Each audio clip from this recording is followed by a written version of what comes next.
In the woven complexities of family, we often find our greatest comforts and our deepest wounds. I'm Alex, and for years I've been the cornerstone of financial support for my family.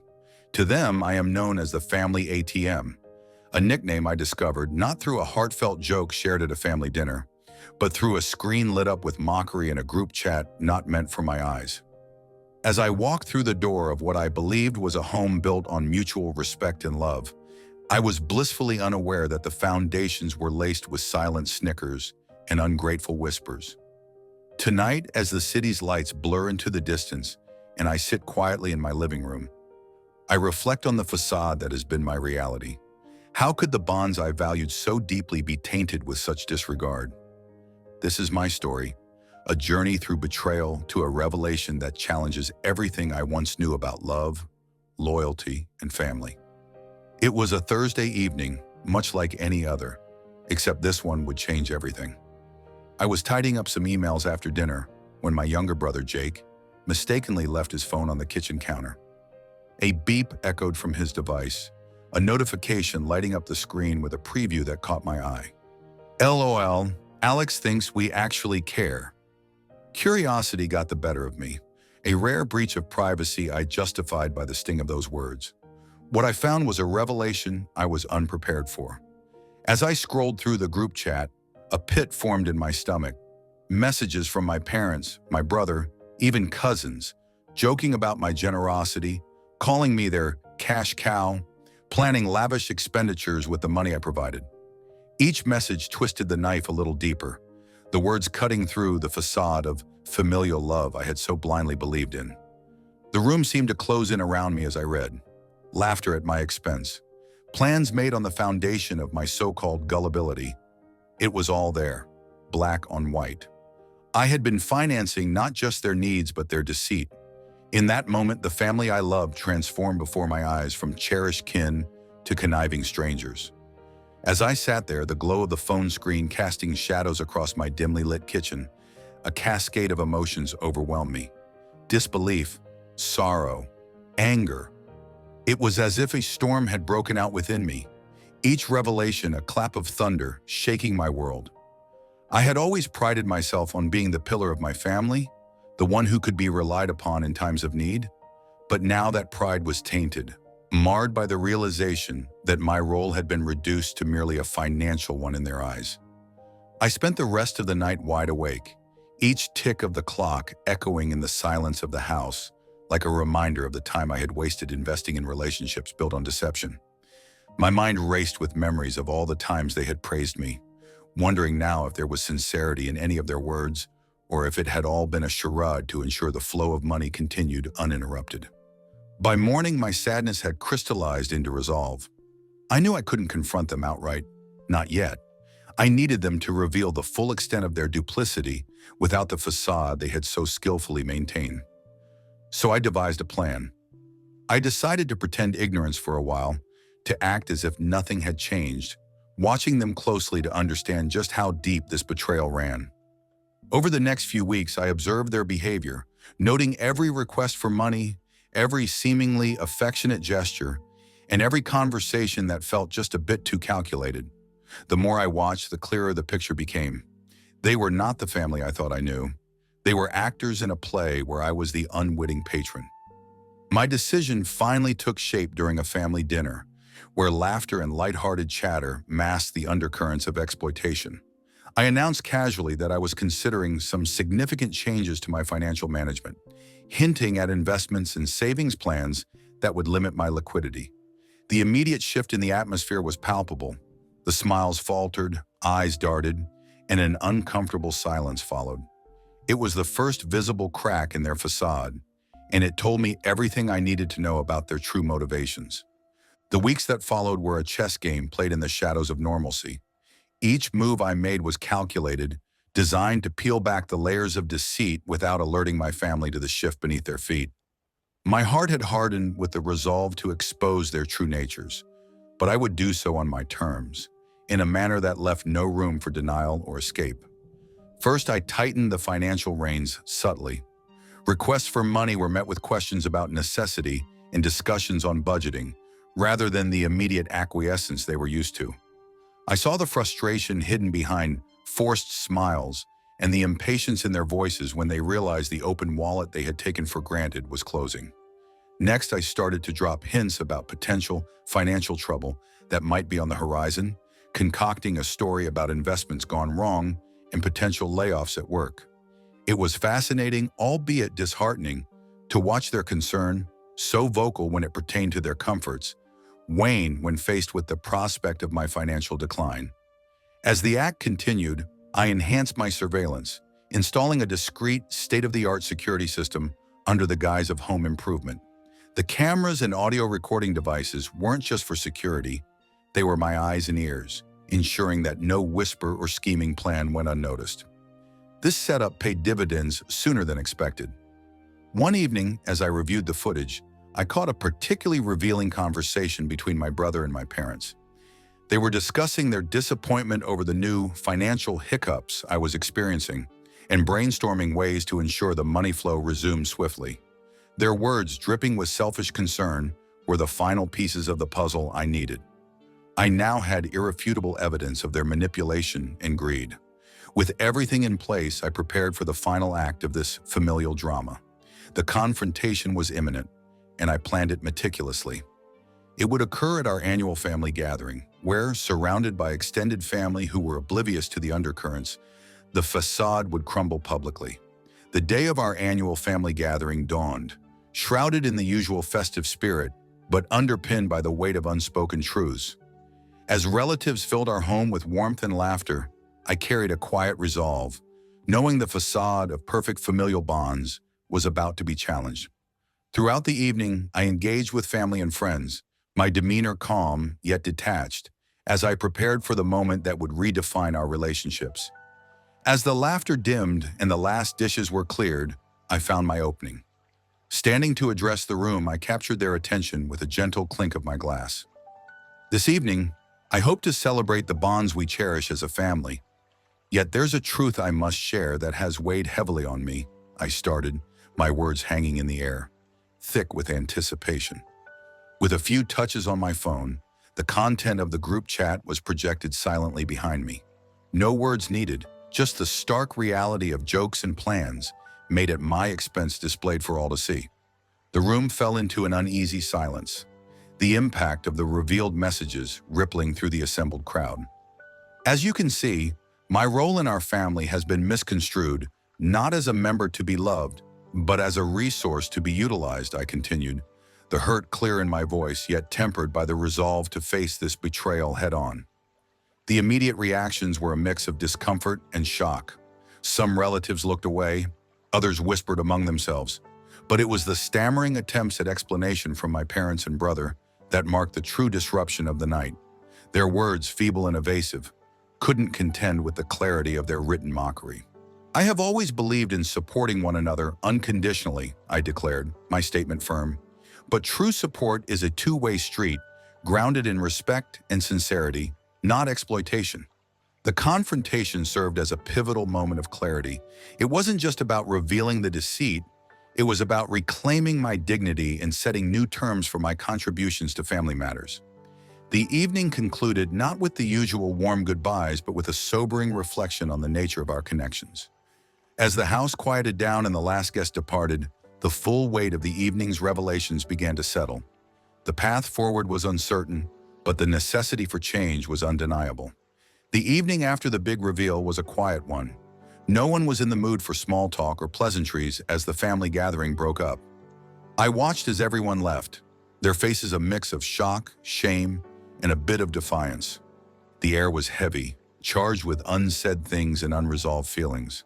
Sitting alone in the now silent living room, I couldn't help but feel a mix of relief and sorrow. Relief that I'd finally cleared the air, but sorrow for what it cost us. I thought about what had just happened, how the truth, once out, couldn't be stuffed back into the shadows. It was out there now, changing everything. In the days that followed, the house felt different, emptier somehow. My phone was quiet too. No more requests for cash, no more cheerful, chatty messages that I now understood were often just buttering me up for the next ask. It hurt to think about it, But there was also a sort of peace in knowing where I stood. I spent a lot of time thinking about family, what it should mean, and what it actually meant for us now. It wasn't just about the money, it was about respect, about not taking each other for granted. I realized that maybe we'd all gotten a bit lazy, just assuming roles we thought fit us best. Me, the giver; them, the takers. One evening, a few weeks later, my brother Jake came over. He looked uncomfortable, not sure where to start. We sat down, and he finally broke the silence. "Look, I know things have been weird since the party," he began, scratching his head. I want to say I'm sorry, man. We never should have treated you like that. It was a start, a small one, but it was something." We talked for a long time that night, about everything and nothing, trying to bridge the gap that had formed between us. It wasn't easy, and it wasn't quick, but it felt like maybe, just maybe, we could start fixing things. As the weeks rolled by after Jake's apology, subtle changes began to ripple through our family's interactions.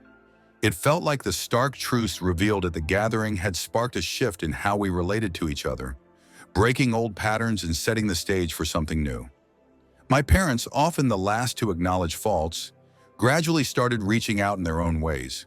Mom began calling more frequently, not with requests, but simply to ask, "How was your day, Alex?" Her voice carried a new tone of genuine interest, which, though slightly uncertain, was deeply appreciated. Dad showed his efforts differently. One sunny afternoon, he dropped by, something he seldom did, and we found ourselves in the garage working together on an old motorbike. There wasn't much conversation about the deep issues, but the act of working side by side, sharing tools and tasks, felt like a quiet reconciliation. Yet it wasn't all straightforward. Old habits occasionally surfaced, reminding us that true change is a slow and steady process. Casual remarks or offhand jokes sometimes threatened to pull us back to old ways. Each time I had to remind myself to be patient, to allow space for everyone, including myself, to evolve beyond past roles. During a relaxed dinner one evening, a new tradition aimed at fostering family ties, I introduced the topic of financial independence. "I think it might be good for all of us to work towards being more self-sufficient," I suggested cautiously, observing their reactions. This was a sensitive subject, but an essential one. To my surprise, the idea was met with openness, particularly from Jake, who was often hesitant about serious discussions. "You're right, Alex. We've relied on you too much. It's time for us to manage our own finances," he admitted, nodding thoughtfully. This acknowledgement, though a small victory, felt like a significant step forward. It didn't solve everything, but it marked progress toward a more balanced and healthy family dynamic. With each passing week, the fragile beginnings of trust and mutual respect seemed to strengthen. Our family dinners, once a battlefield of hidden agendas and silent resentments, transformed into arenas where honest conversations flourished. It wasn't always easy, facing the issues head-on, but it was necessary and, in its own way, healing. During one such dinner, the conversation turned to personal goals and aspirations, a topic we'd skirted around in the past. It was encouraging to hear each person open up about their hopes and struggles. My mother spoke about wanting to take up gardening more seriously, a hobby she'd put aside for years. Dad mentioned his desire to consult part-time in his retirement, sharing his wealth of knowledge with younger engineers. Jake was surprisingly candid about his challenges in finding a career path that truly suited him. "I've been thinking about going back to school," he confessed, a hint of uncertainty in his voice. It was a departure from his usual laissez-faire attitude towards life and work, and it signaled a deeper reflection that I hadn't seen in him before. I shared my own reflections on balancing support with independence, emphasizing how important it was for me to see them striving towards their own goals. "It's not just about financial independence," I explained. "It's about each of us finding our fulfillment, our passion. That's what truly makes a family strong, not just the ties of blood, but the commitment to each other's happiness and success." The mood was reflective, and even as we tackled tough topics, there was an underlying current of support and understanding that had been missing before.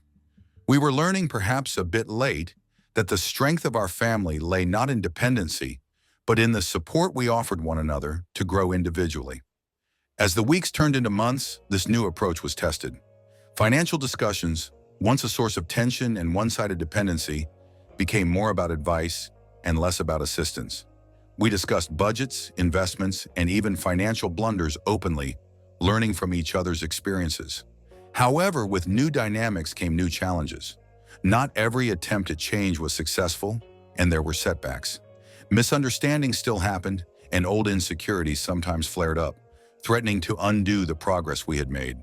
But now, instead of retreating into old patterns of blame or avoidance, we face these challenges together, discussing them openly and working through them. As autumn turned to winter, the changes within our family were palpable, each of us embracing new beginnings in our own ways. This season of transformation was not just about the leaves falling or the cool air settling in. It was about the internal shifts that were taking root in each of us, bringing fresh perspectives and renewed vigor to our lives. For Mom, her new gardening project became a symbol of growth. She transformed the backyard into a vibrant garden, her hands often soiled as she nurtured her plants with the same care she once poured into our family.